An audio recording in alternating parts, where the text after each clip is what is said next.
So before I went on vacation, I received an email that I wanted to respond to, but that I didn't have a chance. I ran out of time, so I thought there's no reason why I can't go back and respond to it now, so that's what I'm going to do.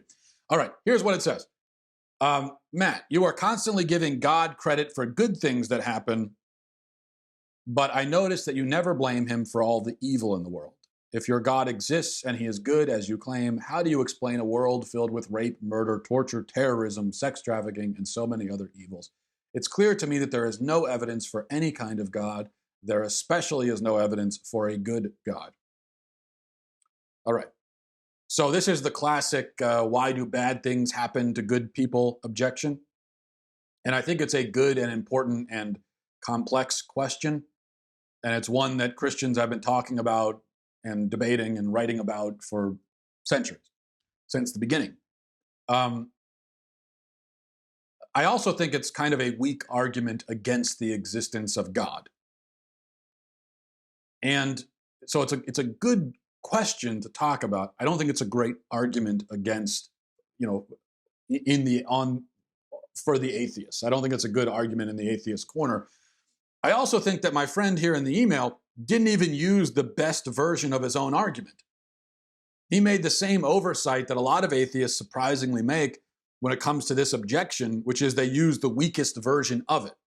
So let's unpack it, and we'll start with this. There are two forms of bad things that might happen to a person, just broadly speaking, right? There are two categories of bad things that happen in the world. There's the kind of bad thing that the email describes, which is rape, murder, and so on, things that are the result, in other words, of human choices. If you're the victim of rape or murder, that is the result of the choice of not yourself, but somebody else, the person who is victimizing you. Then there are the bad things that may happen to you as a result of your own choices. And then there are the bad things that happen to you as the result of a combination of your own choices and the choices of other people. So take, for example, a man who commits a crime, goes to jail, and then is murdered in jail. Well, the fact that he was murdered is the result of the choice of the person who murdered him, but the fact that he was in jail to be murdered was the result of his own choice. And I think a lot of bad things are kind of explained that way, where there's a combination of, there's a whole storm of bad choices blowing this way and that from all different directions, and it results in all kinds of bad things. The other category, the one that this atheist didn't even mention, but which I think presents a greater challenge to believers, that is the category of bad things that happen seemingly apart from anyone's choice at all. So diseases, okay? Of course, there are diseases that are the result of choices that we make, but there are many, many, many millions of tragic examples of people being killed by horrible diseases completely apart from any choice at all that they made. It just happened to them. They were just victims of it, and that's all. Take the most tragic example of all, of course, would be a child who dies of cancer. How could God create a world where a 5-year-old, obviously through no fault of his own, dies of leukemia? Or where anyone dies of leukemia, or a world where anyone could die of any kind of horrible, agonizing disease at all? Now, I'm going to try my best to answer both of these.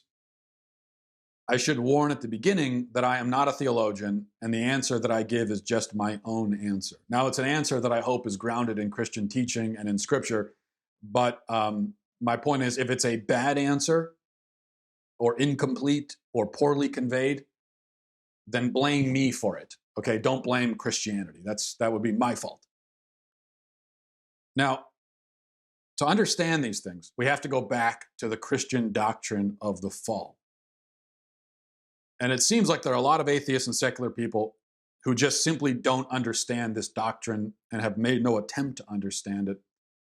And that's a problem, because if you're going to raise these kinds of objections against Christianity, then you have to understand, at least on some level, this doctrine, because it all goes back to this. Now, it's our belief as Christians that God created originally human beings who were in complete harmony with Him, with each other, with themselves, with nature, with the world. They were living in paradise. So When an atheist says, well, if God is loving, why didn't he create a utopia? Why didn't he create a world filled with nothing but love and happiness and kindness and peace and prosperity? Well, the answer is he did create that world. That's exactly the kind of world he created. And he also created many other forms of life on earth. But the thing that separated, and here's the rub, okay?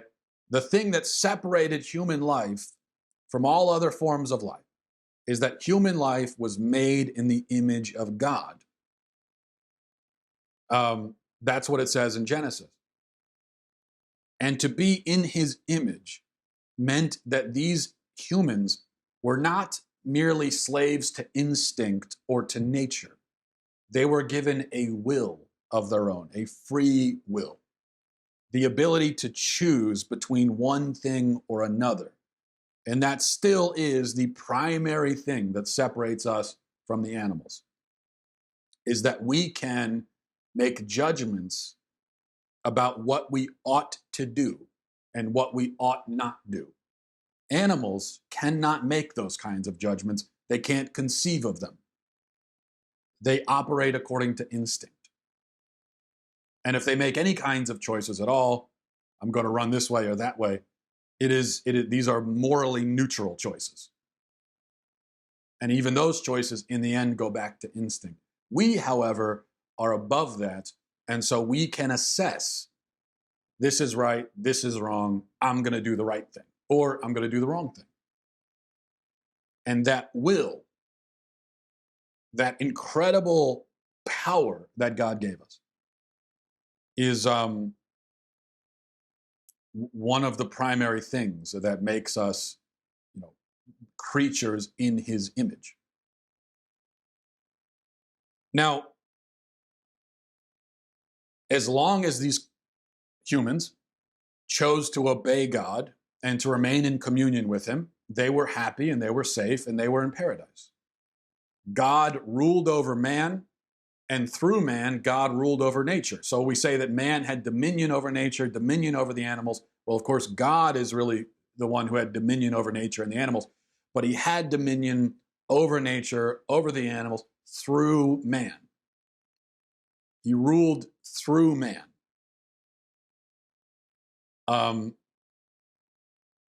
And man was able to enjoy that. He was able to enjoy that dominion so long as he submitted to God's authority.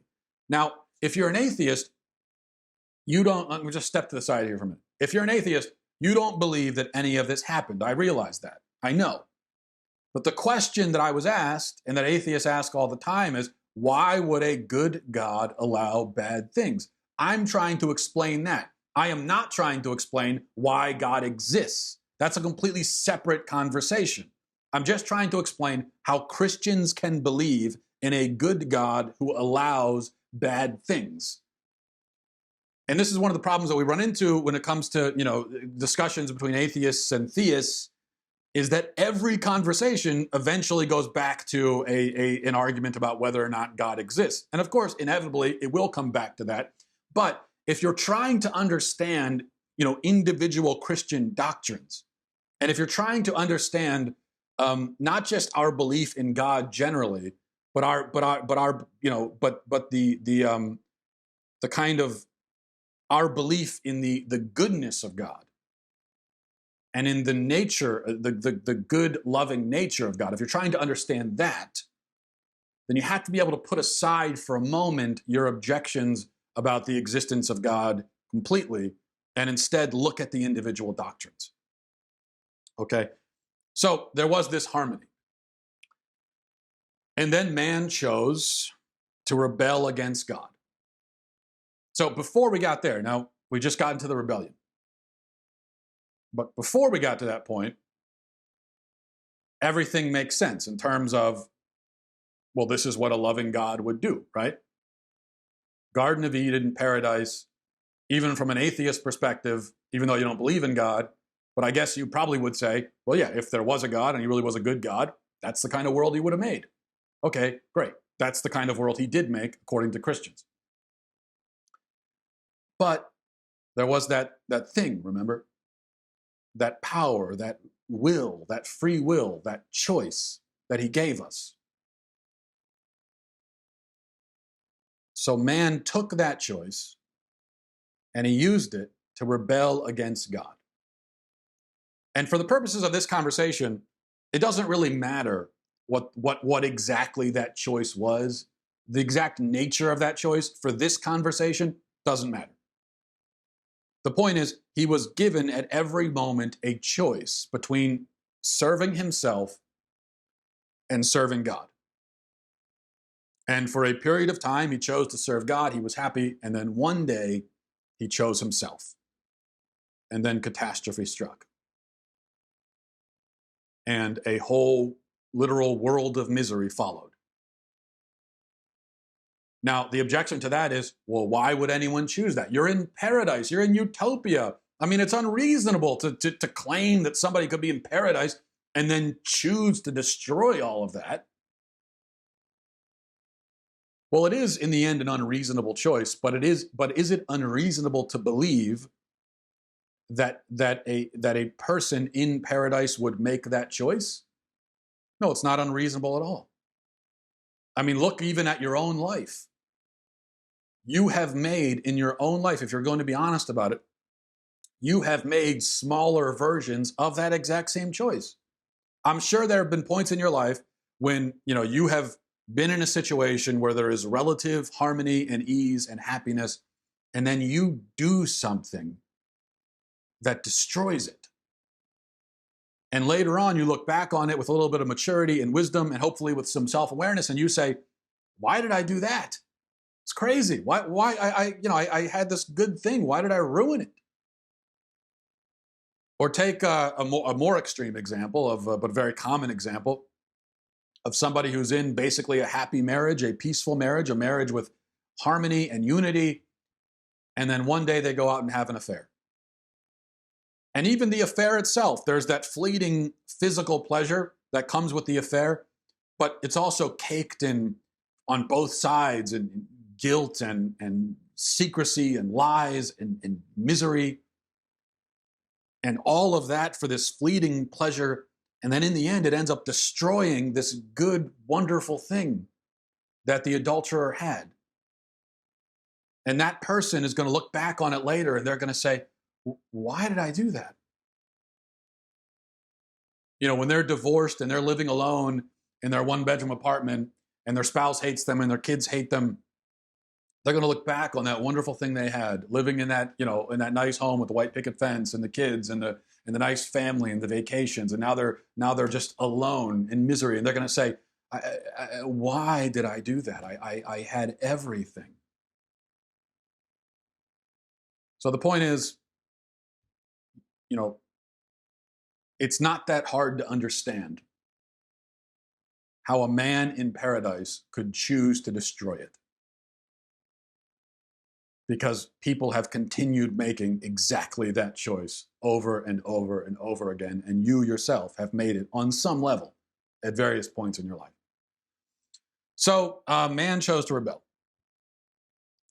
And there was this break. There was this divorce. I use the example of marriage for a reason because that's the example that Scripture uses constantly. In describing man's relationship to God, the image of marriage is used frequently. And God, through the prophets in the Old Testament, is constantly accusing sinners of being adulterers. Not because they're literally committing adultery, although sometimes they are. But what he's saying is that they are adulterers because they are betraying him. They're betraying their relationship to him. So this image of marriage is used. And so it makes sense to say that at the fall, there was this split, this divorce.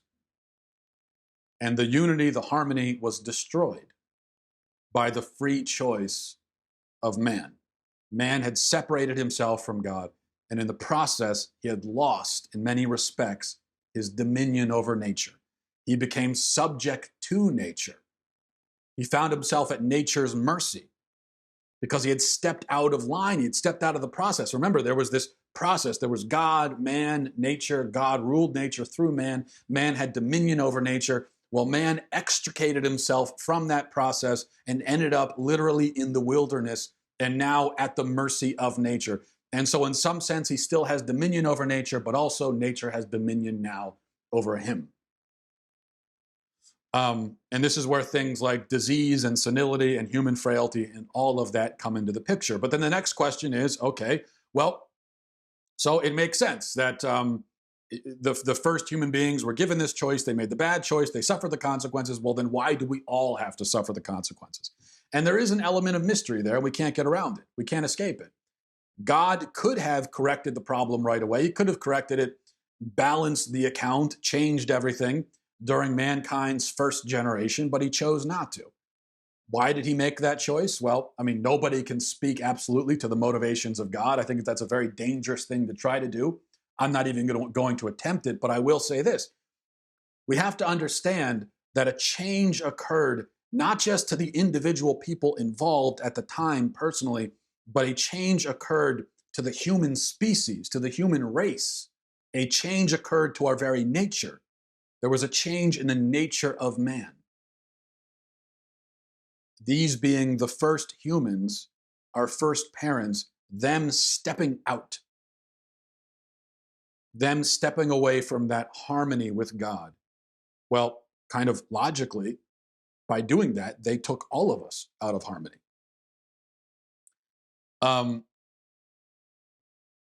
Again, it's not that hard to understand when we look at, on a personal level, we look at examples that are all around us now, maybe examples that are in our own lives. Think about a father who chooses to be abusive, a father who chooses to be an abusive tyrant. Well, when the father decides to be like that, a change occurs to the family itself, to the nature of the family. And the consequences will be felt through the generations. A new course is set. Or you know what? I think a better example is, let's go back to divorce. There was the divorce that when man at the fall betrayed God, there was that divorce. Think about divorces in actual personal marriages. And let's say it's a divorce where a man decides to abandon his family. Well, in doing that, he has broken the family apart without the direct consent of all the other members of the family. And he has set the family on a new course, a bad course. And he has set off a series of consequences that will be felt all through down the line. That will be felt by his children and his children's children and his children's children's children. Even 15 generations later, you could look at children that are being born 15 generations later, and you could say correctly that they would not be quite like this if not for the choice that man made 15 generations ago. There is this, we are all connected, right? We're especially in a family, we are all connected, and the choices that we make affect others, and the choices that we make as parents have effect on our children and all down the line. So it makes sense that this horrible choice that our first parents made would be felt all down the line. So that's all kind of on the first aspect of the question. That's my very brief and insufficient explanation about how disease entered the world and why we are suffering the consequences of the fall today. But let's look at the second aspect of the question. What about all the bad things that happen as a result of people victimizing each other? Now, this, I think, is easier to understand, especially in light of what we just talked about. And it's pretty simple, I think. God gives us the power to choose. Just as he gave Adam and Eve the power to choose, he also gives us the power to choose. And though they chose wrongly, and we inevitably suffer the consequences of that wrong choice, still, we have the power to choose rightly. Now, you can't help it if you were born to a broken family, divorced parents, abusive father, whatever, but you can help carrying that on. You can help it if you make the same choice.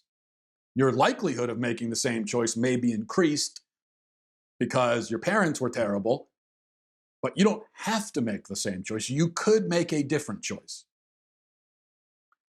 And if you end up in the same situation, if your parents were abusive, terrible, and then you end up abusive and terrible, I think your parents deserve a lot of the guilt and blame for that because they set you on that course. But you also deserve 100% of the guilt and blame because in the end, you still made a choice. Why are we given a choice? Why does God allow us to make bad choices? Because choice and the potential for a bad choice is necessary for love to exist. Love is a choice. And if we really are going to love God and love each other, we have to choose it. If you don't choose love, then love is meaningless. If your wife doesn't choose to love you, then her love for you means nothing. If your wife wants to leave you and leave the marriage, and your only way to keep her with you is to lock her in the basement, then the fact that she is still with you and in the marriage is meaningless. She's only there because she has no other choice but to be there. If we have no choice but to love God, then we are just God's robots. We are God's puppets. We are not creatures made in his image. We are just puppets on a string. And in that case, in a world without choice and without meaningful chosen love, then we would have to look at all the misery and all the suffering and say that it's all part of some weird, awful game or stage play that God is putting on. But that's not the case. God wants us to love. He created a world with love. He created it in love. God is love himself. And God wants us to share in that love. He wants us to be virtuous, to be holy, to be good, to have joy. But none of that can happen without choice. But choice, the choice to do something, presupposes the option of doing the opposite. If you have the choice to do X and X is good, then you must also have the choice to do Y, even if Y is bad. If you had no choice but to do X, then you never had a choice and you didn't choose to do X, and therefore X is meaningless. The fact that you're doing X means nothing. And if God gives us the choice to do bad or good, but then every time we try to do bad, he just reaches out his hand and blocks us from doing it every single time, then again, we never really had a choice. So why does God allow, a man to set a building on fire? For the same reason he allows a man to rush into a burning building and rescue a child from it. If a man can't choose acts of cowardice and evil and destruction, then he cannot choose acts of courage and self-sacrifice and generosity. If we do not want a world with the potential for evil, then that means we don't want a world with the potential for good. And that's not to say that good is dependent upon evil. It's not to say that this isn't dualism we're talking about here.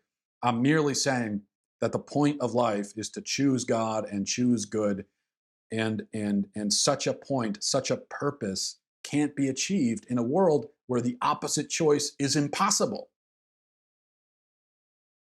Love is a choice by its nature. And so what you could really say is God could not have created a world where there is love but no free will. Because love is a certain thing. Love has a nature. Again, God is love. And love by its nature is an act of will. God's love is perfect because his will is perfect. Which isn't to say that he doesn't have a will, but his will is perfect.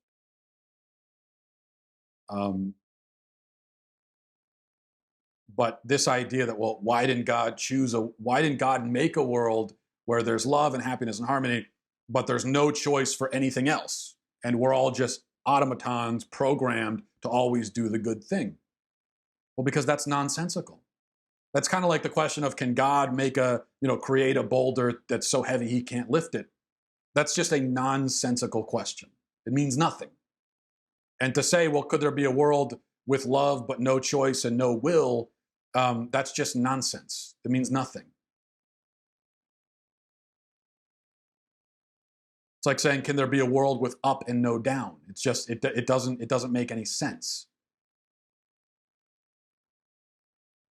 Now, there's one other thing to remember, and this is really important, of course. As Christians, it's like we can't leave this part out of it, that the Christian belief, my own belief, and if you're trying to understand the Christian belief, you have to also keep this in mind, that God did not abandon us to this fate.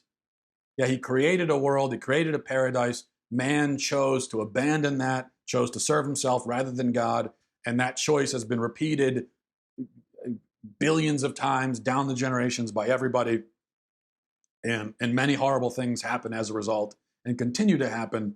However, God did not abandon us to that. He's not just sitting back and saying, he's not just sitting back and saying, well, sorry about all that, guys, you're out of luck. And that's why God sent his son. That's why God sent Christ. God himself came to earth, incarnate, to redeem mankind, to kind of drag us out of the pit. We talked about the example of the burning building and the man who rushes in. Well, God himself was the man who rushed into the building to save us.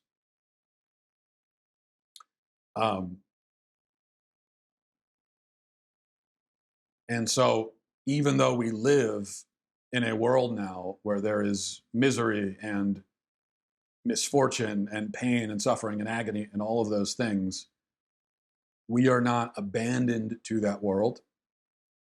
We are not doomed to live in it forever. And this is not the whole picture, the whole story. This is not the whole point.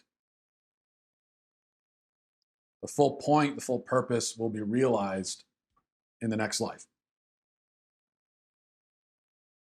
But it is inevitable in the meantime that choice is a part of the story.